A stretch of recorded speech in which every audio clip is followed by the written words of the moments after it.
Welcome back. You're still watching Zigwheels. Of course, we're in the last leg, the part where we get our editor-in-chief Adil on board to answer all those queries that you've been sending in.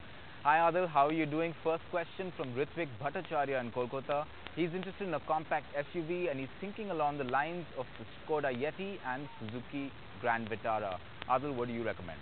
Ritvik, actually speaking, you only outlined two cars without what you call narrating exactly what your requirements are as far as your motoring is concerned with an SUV. The Skoda Yeti is a new age type of a crossover, very compact, very car-like, and really in the European mold of things. The Vitara is typically Japanese, but according to many of us within Zigwheels, we have seen that this is a big improvement over the previous generation Vitara, and actually speaking is a fantastic vehicle to do the duty on the rough, whereas the Skoda Yeti is more tarmac oriented. Alright Adil, our next question is from B. Ramamurthy in Chennai, who's an avid tourer, likes to do at least 500 kilometers on the weekend. Now he wants to know, according to you, what are the most important things a long distance tourer must have? The most important thing which you should have for a tourer is comfort on the saddle with a great riding position. It should not tire you out at all, and you must have a modicum of power, because there's no point having a great riding position and you're constantly trying to get to do those 500 kilometers in that 2-day period which you have got. You need power, but you need very smooth torquey delivery. You need a great riding position. You need to have a very comfortable perch on the saddle, plus also great suspension. I don't mean soft suspension, but very well sorted out suspension. Of course, that's not all. There were other interesting launches, especially from the likes of Mercedes-Benz and Toyota. So why don't you go check out what the latest cars are to hit Indian roads.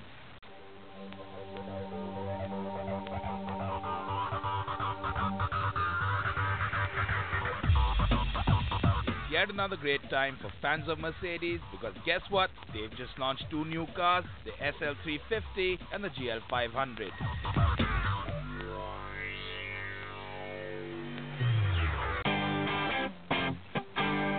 The SL350 convertible comes with a 3.5-litre V6 sports engine that delivers 350 horsepower and 360 Nm of torque, enough to get you zipping past your fellow commuters and a lot more. As for the design, its aerodynamic body is reminiscent of the SL's past. The car has attractive exteriors, a prominent front end V-shape, and functionally designed main and auxiliary headlamps.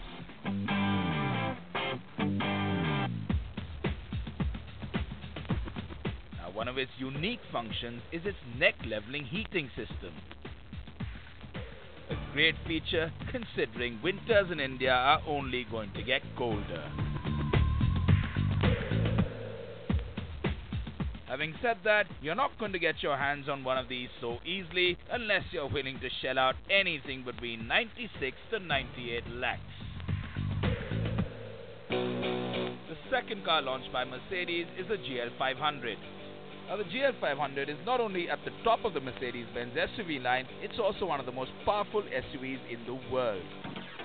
It comes with a 5.4-litre V8 engine that produces an astonishing 388 horsepower and a jaw-wrenching 530 mm of torque.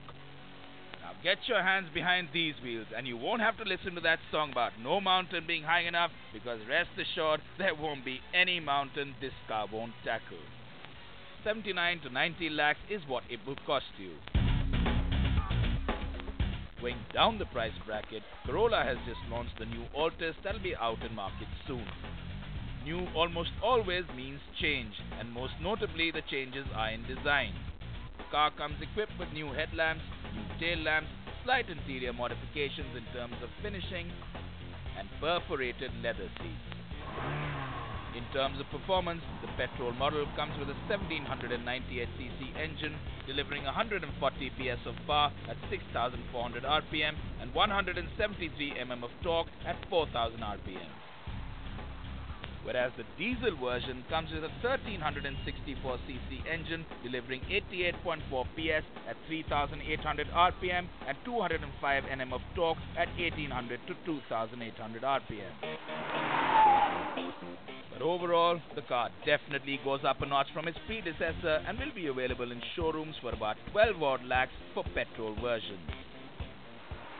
Well, with that, we're pretty much out of time this week. Keep riding into us, Zigwheels at etnow.tv, or check out our fine website, www.zigwheels.com. Until next time, from me, Rishabh Mataro, drive safe and goodbye.